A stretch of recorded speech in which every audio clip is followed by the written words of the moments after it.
गा मेरे मनवा गीत मसीह के, जाना है तुझे दूर। चलते चलते थक ना जाना, चलते चलते थक ना जाना, मंजिल है अभी दूर, मंजिल है अभी दूर। परमेश्वर के धन्य नाम की महिमा हो। आज के आराधनात्मक मनन की ओर आप सभी का विनम्रता पूर्वक स्वागत करता हूं।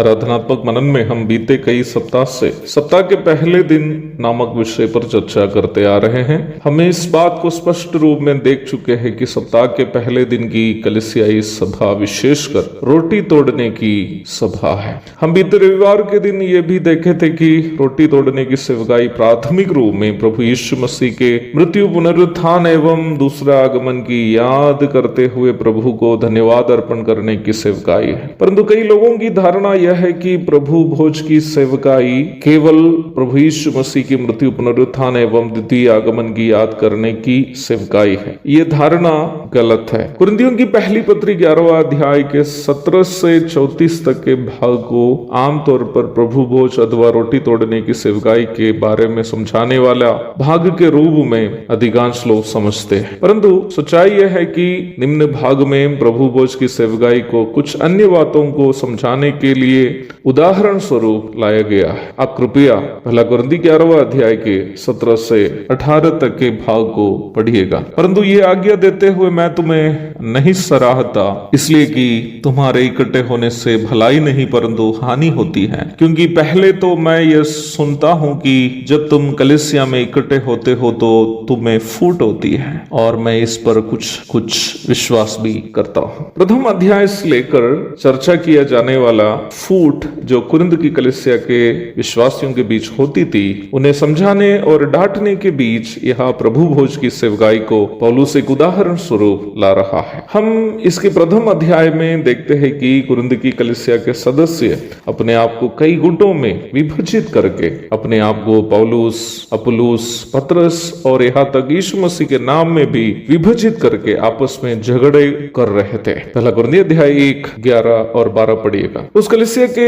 आगे जितनी भी समस्या का जिक्र पत्री में किए हुए हैं, सभी वास्तव में कहीं न कहीं वहां के फूट का ही परिणाम था। आपस की फूट के कारण वे लोग एक ऐसा व्यक्ति को जो घिनौने भाव में जी रहा था, कलीसियाई संगति से बाहर नहीं कर पाया। अध्याय 5 की 1 और 2। आपस की फूट के कारण विश्वासियों के बीच मुकदमा चल रहा था। अध्याय 6 की 1। आपस की फूट के कारण वे लोग आत्मिक वरदानों का उपयोग सही प्रकार कर नहीं पा रहे थे। अध्याय 12 की 1। आपस की फूट के कारण उनके बीच कई प्रकार की समस्या हो रही थी और उनके बीच प्रेम नष्ट हो गया था। इस प्रकार देखा जाए आप ये समझ पाएंगे कि कुरिन्थ कलीसिया में जितनी भी समस्या हो रही थी, सभी समस्याओं का मूल कारण विश्वासियों के बीच की फूट थी। उनके बीच की फूट का एक महत्वपूर्ण कारण उनकी यूनानी भूमिका थी। यूनान के लोग कई दर्शन शास्त्रियों के नाम में विभाजित समूह था। वे लोग कोई ना कोई दर्शन शास्त्री के नाम में जाना पसंद भी करने वाले थे। विश्वास में आने के बाद भी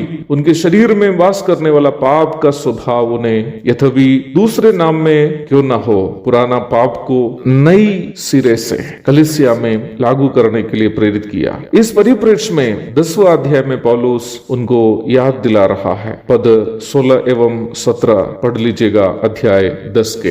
ये धन्यवाद का कटोरा जिस पर हम धन्यवाद करते हैं, क्या मसीह के लहू की सहभागिता नहीं?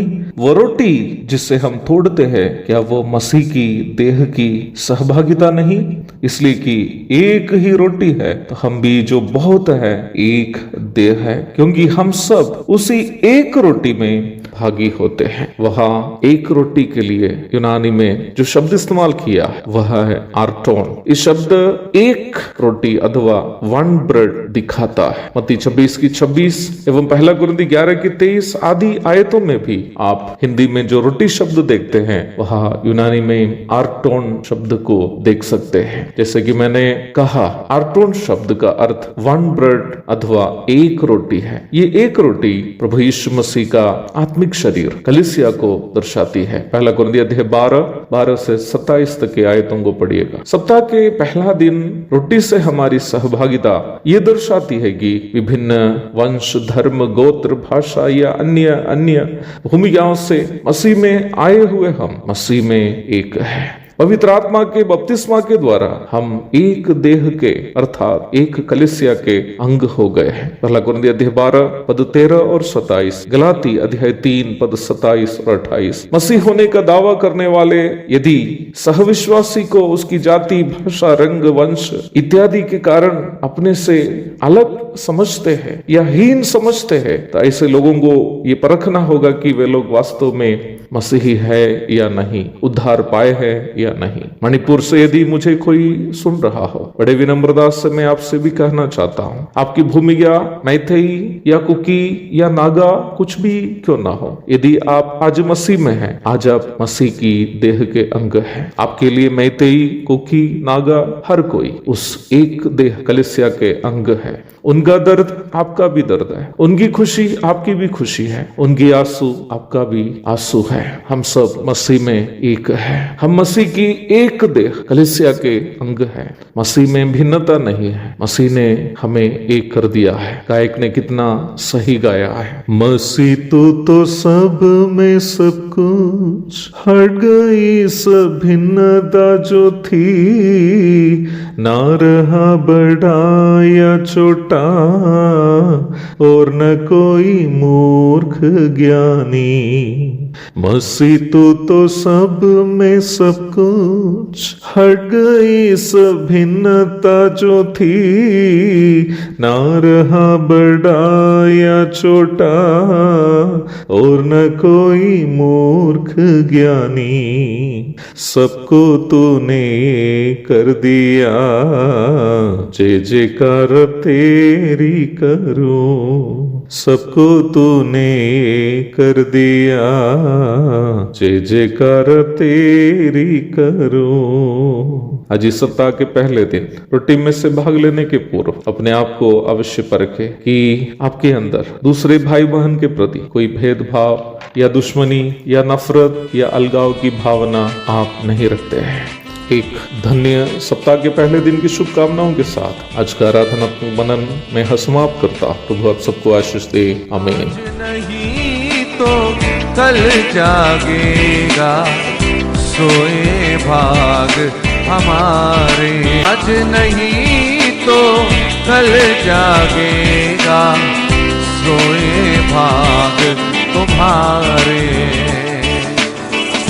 आस रखे अब तू मसीह पर,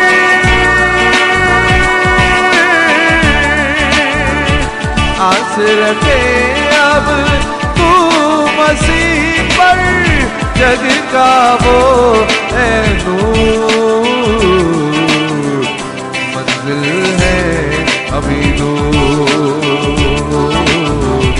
मंजिल है अभी दूर। गा मेरे मनवा गीत मसीह के, जाना है तुझे दूर। चलते चलते थक ना जाना, चलते चलते